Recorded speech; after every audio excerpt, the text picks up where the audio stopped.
आजच्या उपक्रमाचे नाव काय? शिवणपाटी ओवणे. काय? शिवणपाटी ओवणे. काय? शिवणपाटी. काय? शिवणपाटी. हा काय आहे? दोरा. काय? दोरा. या दोऱ्याला पहिला काय करायचं? एक गाठ बांधायची.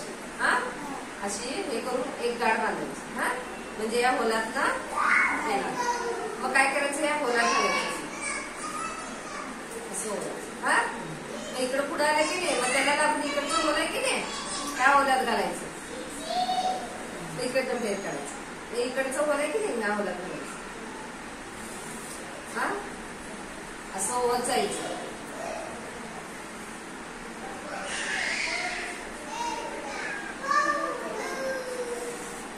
आलं लक्षात? असे पूर्ण पाठी ओवून घ्यायची. हा, काय म्हणायचं याला? शिवणपाटी. शिवणपाटी